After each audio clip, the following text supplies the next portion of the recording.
Halo, Assalamualaikum para bunda. Kembali lagi bersama saya, Bidan Desi, di channel Bidan Keluarga Ceria. Makasih ya bunda, sudah nonton video yang saya berikan. Jika para bunda merasa bermanfaat pada video saya, jangan lupa subscribe, like, and share.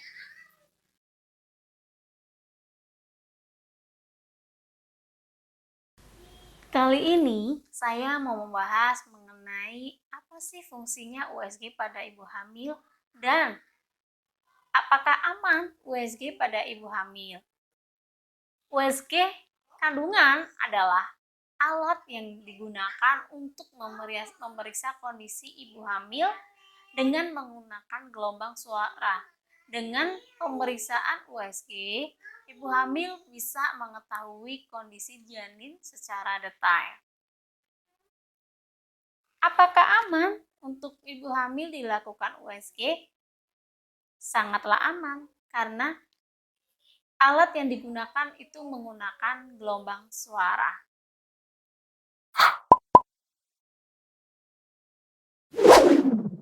USG pada ibu hamil trimester pertama yang perlu bunda ketahui adalah biasanya pada usia kehamilan 1 bulan itu terlihat untuk mendeteksi ibu hamil atau tidak, itu kelihatan ada kantong kehamilan apa enggak.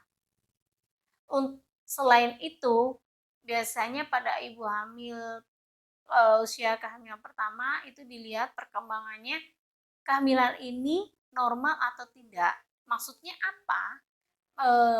Kehamilan ini dalam kondisi dia itu pertumbuhannya di dalam rahim atau di luar rahim. Kalau misalkan di luar rahim, biasanya resikonya terjadi pendarahan. Kenapa? Bakal janinnya itu pertumbuhannya terhambat.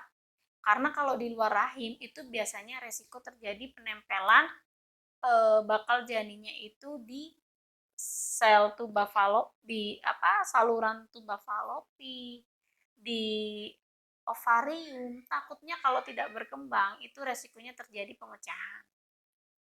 Dan akhirnya terjadi resiko pendarahan pada ibu hamil juga dan resiko terjadi shock karena pendarahan hebat. Selain itu, USG pada ibu hamil trimester pertama itu biasanya bagi para bunda yang lupa pada hari pertama haid terakhir itu bisa mendeteksi perkiraan lahirnya itu kapan. Maka dari itu pentingnya USG pada trimester pertama. Selain itu, untuk mencegah terjadinya kelainan pada bakal janin tersebut, itu kalau bisa dilakukan sedini mungkin.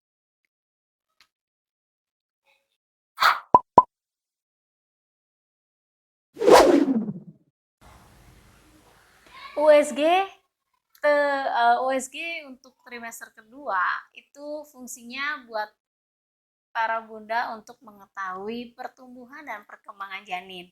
Itu sangatlah penting. Selain itu untuk mengetahui posisi ari-ari apakah sudah di atas atau di bawah. Karena posisi ari-ari itu resikonya kalau di bawah nanti resikonya terjadi pendarahan karena ada penutupan ari-ari. Selain itu, kalau posisi ari-ari di bawah itu resiko tidak bisa melahirkan normal karena jalan lahirnya sudah ditutup dengan ari-ari. Nah, fungsinya itu kalau untuk USG pada trimester kedua. Selain itu, bonusnya pada para bunda biasanya sudah penasaran ya. Bagi para bunda yang baru pertama hamil, pasti ingin tahu jenis kelamin anak saya apa ya gitu. Nah, untuk mengetahui jenis kelamin, para bunda bisa melakukan USG pada trimester kedua, tepatnya pada usia 5 bulan atau 6 bulan. Kenapa? Pada trimester kedua ini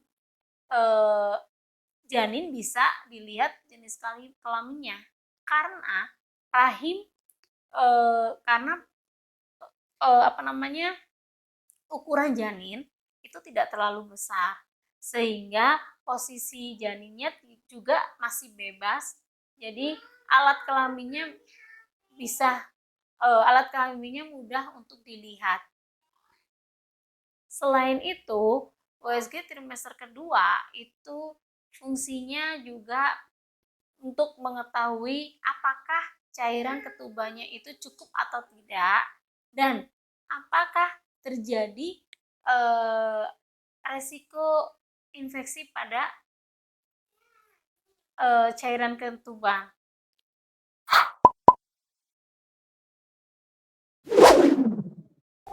USG untuk trimester ketiga, para bunda bisa mengetahui pertumbuhan dan perkembangan janin ya.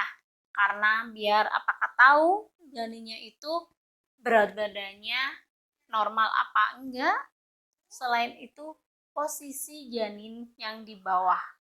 Jadi apakah posisi janinnya sudah kepala atau melintang bahkan sungsang.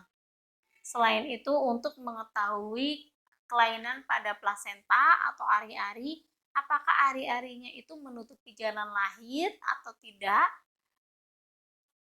Selain itu, mengetahui air ketubanya cukup atau tidak. Selain itu, untuk mengetahui ada Down syndrome juga pada janin atau pada janin, amit-amit ya. Bismillah, mudah-mudahan dengan adanya USG, calon buah hati para bunda bisa dipantau dengan semaksimal mungkin. Otomatis berharap dengan adanya alat USG, para bunda bisa menghasilkan buah hati yang cerdas, sehat. Buat para bunda yang melakukan USG, pertanyaan apa aja yang harus dilakukan ke dokter? Yang perlu ditanyakan pada dokter adalah, bagaimana dok kondisi janin saya?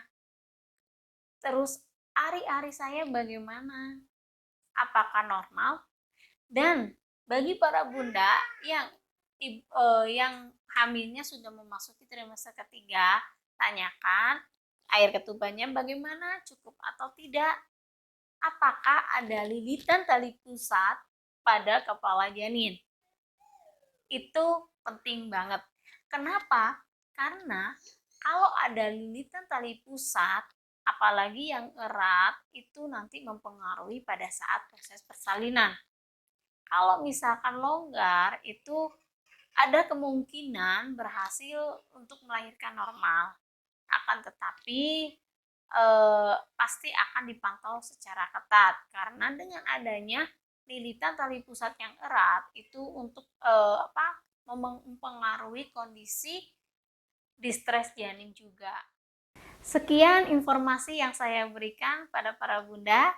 Apabila video yang saya berikan bermanfaat buat para bunda, jangan lupa subscribe, like, and share ya. Terima kasih. Wassalamualaikum warahmatullahi wabarakatuh.